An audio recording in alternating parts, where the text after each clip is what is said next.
Every single time Troy tells this story, I start crying.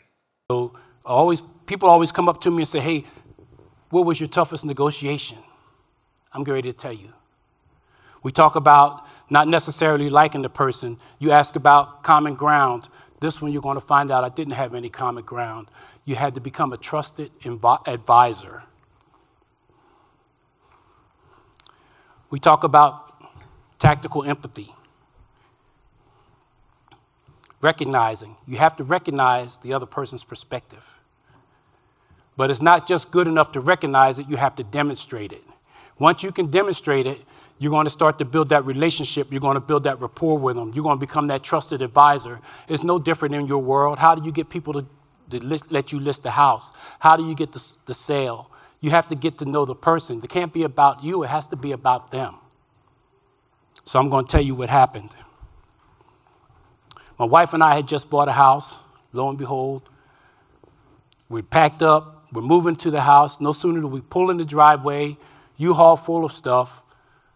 For those of you who are young and don't know what a pager is, it looks something like this, but you have to call the number. So my pager went off. It said 911. That meant that we had to turn on our police radios. I turn on my police radio, and the first thing I hear coming out on the radio is an old man is holding a little girl hostage at gunpoint. Now, Steve has been talking about mindset. My mindset was, how dare he? Who would do that to a little kid? He's a punk. All he had to do was call the police department. There's any number of us who would take his life. But he wanted to mess with somebody that can't defend themselves. And I became very angry. Well, I told my wife, baby, I got to go. We used to have a ready bag. She's getting upset because now who's going to help unpack the house? She's pissed. She's telling me this always happens. So now I'm mad. I'm driving over to the scene, and all the while I'm listening to the radio, and I'm hoping the SWAT team blow his brains out. I didn't say kill him. I said blow his brains out. That's how angry I became. And as soon as I got to the scene, the sergeant says, Troy, you're going to be the negotiator. And I said, great, because if I get a chance, I'm going to blow his brains out. I said, I'm going to blow his fucking brains out is what I said. And the sergeant go, whoa, wait a minute. What's going on with you? I said, what do you mean, Sarge? He said, what is your job? I said, to save lives. He said, everybody's life. He said, so what's going on with you? And he made me sit down and spend 10 minutes talking to him about everything that was going on in my world. I had to dump my bucket first before I could become a negotiator and I could listen to the other side. 75 to 80% of the conversation is about who? The other side.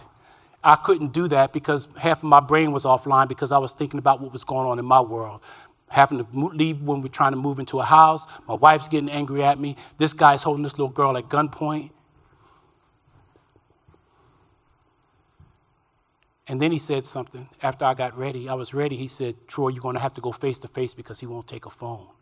Normally, as negotiators, we talk on the phone. We don't have to see them. So I walk outside. The SWAT team have their guns pointed at this old man. The community's out there because they're afraid to move him because he's hugging this little girl. And he's sitting in the chair on the picnic table in front of his house, and he's doing like this, rocking back and forth with his eyes closed. The little girl sitting on his lap. He has the gun to the back of her head. She don't even know.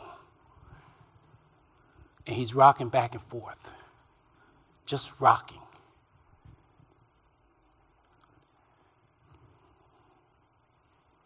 I said, sir, how did we get here today? He won't even look at me. He's just rocking, holding this little girl, We talked about the guy at 7-Eleven. He listened with his eyes. I had to listen with my eyes because what I was seeing didn't match what I heard on the radio coming over here. So I'm looking and I'm like, man, this little girl's not even scared. She's not even worried. She's not even concerned. And I said, sir, I don't understand. And he said, that's right, you don't understand.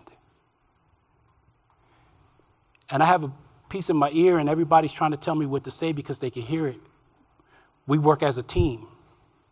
So people are saying, Troy, tell him this, Troy, tell him that. But they're not watching and seeing what I'm seeing. I had to use dynamic silence. I gave him a second.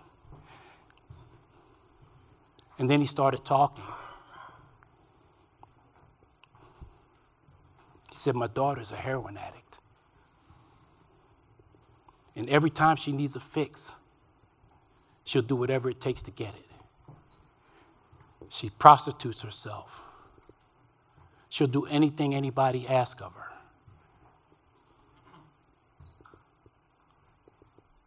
It's too late for her. There's nothing I can do for her.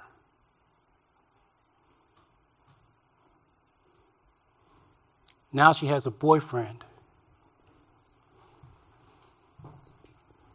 who's just been treating my daughter like shit. But he did something unimaginable.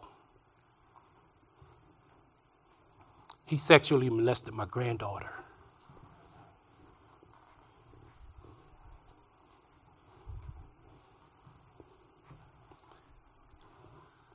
And I promised her I would never let that happen again.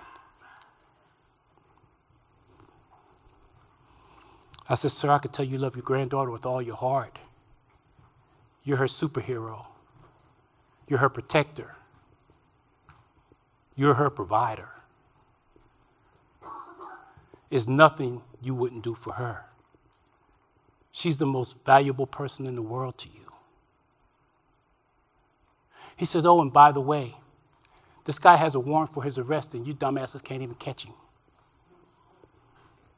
In that moment, I said, hold on, sir. I turned on my radio. I went to the dispatcher. I said, open every radio in this city. I told every officer, stop what you're doing. I said, I'm in the middle of a hostage situation. This guy has a warrant for his arrest for sexually assaulting this little girl. I need y'all to find him. That's about 800 police officers hearing that. I come back to the channel, and I told him, I said, sir, I know your love is unconditional for this little girl, but I still don't understand how we got here today. And the whole time he's just sitting there, rocking with his eyes closed, hugging this little girl, not even looking at me, looking straight ahead. And then he finally said it. I just came back from the doctor's office. And they told me I have stage 4 cancer. And I have about a week to live. And I promised my granddaughter I would never let nothing happen to her. The only way I can keep my word is to take her with me. I want y'all to think about that. That's sad, right? But it shows what kind of person he is. He loved that little girl so much that he had to protect her. And the only way he knew how was to take her with him.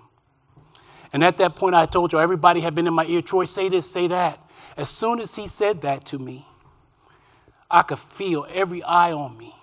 I'm waiting for somebody, one of the negotiators, to tell me something to say, and you can hear a pin drop. I look over, the SWAT guys are staring at me, the community's staring at me, this guy's still rocking, hugging this little girl. And I hit him with a calibrated question. How do we fix it? He didn't say anything.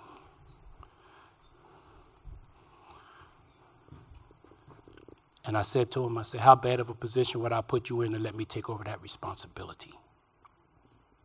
That's the first time that guy looked at me. He turned to me. He said, don't say it if you don't mean it.